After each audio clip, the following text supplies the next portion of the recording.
Hi everyone, welcome to researchmd.com. We got a great presentation today. We're going to teach you all about a very important neuro topic, which is myasthenia gravis. Again, my name is Pramil Cheriyath. I'm a program director, internal medicine residency, translational residency. I'm also director of research, and I teach medical students and medical residents. And I'm an assistant professor of medicine at two major universities. So let's get into our subject today. So definition, our topic today again is myasthenia gravis. We're just going to go into this presentation, the signs, the symptoms, the diagnostic tests, and how do you treat it, basically in a nutshell. So the definition of myasthenia gravis, okay, it's a chronic autoimmune condition in which antibodies disrupt the nerve muscle transmission, resulting in skeletal muscle weakening. It affects the voluntary muscles of the body, especially that control the eyes, mouth, throat, and the limbs. Okay, epidemiology, if you look at some of the facts, it can affect both men and women, and it occurs all across all racial and ethnic groups, no preference there. Commonly impact young adult women under 40 and older men over 60, but it can occur any age, including childhood. And autoimmune myasthenia gravis have a prevalence of approximately like 14 to 40 per 100,000 individual in the United States. So let's look at the pathophysiology.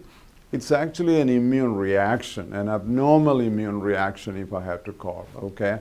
So some of the certain proteins, body thinking is like an antigen, and the body's usual immune defense kind of attack them, okay? It actually taken place at antibodies are inappropriately directed against the sites on the surface of the certain muscle, bind with a neurotransmitter acetylcholine, okay? They block the acetylcholine receptor.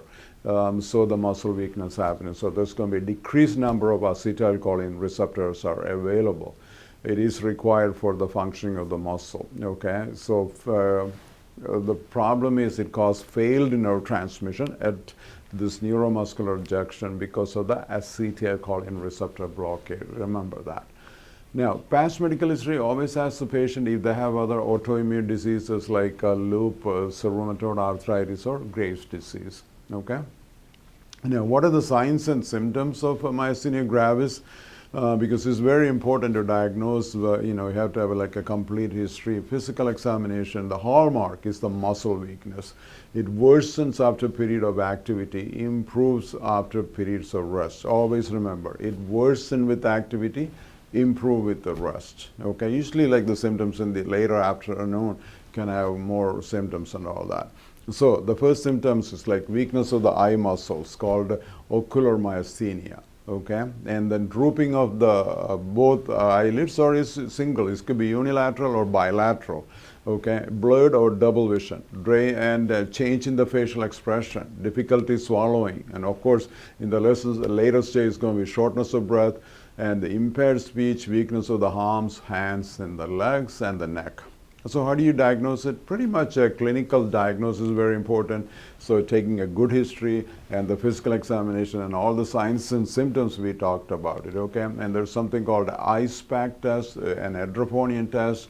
There are two lab tests like acetylcholine receptor antibody, MUSK antibody, and then you can do single fiber electromyography and reparative nerve stimulation test. So let's look at each one of those tests.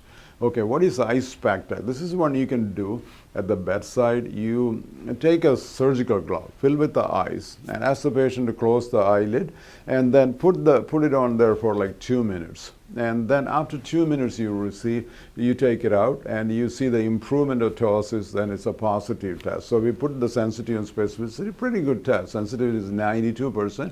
And the specificity is 79%. Now, let's look at the next bedside test you can do. It's called EDROPHONIUM test or TENSILON test. So what is EDROPHONIUM? Okay, it's a short-acting, reversible acetylcholinesterase inhibitor, which may be used to evaluate the patient with a suspected myasthenia gravis, okay? But in patient with a heart disease or AV nodal blocking drug or beta blockers, you need to be very careful because it can cause like cardiac adverse effect. It can. So what is the sensitivity and specificity of the EDROPHONIUM chloride or TENSILON test? It's again very good. Sensitivity of this 90% and the specificity is 97%. And then you have acetylcholine receptor I mean, in the lab test, you have to check is like acetylcholine receptor antibodies. And the sensitivity of that is like around 80 to 90% sensitivity, and the specificity is close to 90%. Now let's move on. Another antibody, MUSK antibodies. So sensitivity is low in this, but the specificity high in the MUSK antibodies. Okay. The next thing is the EMG. You can do like single fiber electromyography tests, and that's the sensitivity again pretty high, 92 to 99%, and specificity to 95%. You can also do reparative nerve stimulation, and the sensitivity is around 82%, and the specificity is like 100% on that. Imaging, I mean, sometimes you can see the X-ray or CT scan, and you just plainly see if there's like a THYMOMA in there. Okay, so now let's get into THYMOMA. So 10 to 15% of the myasthenia gravis people can have THYMOMA.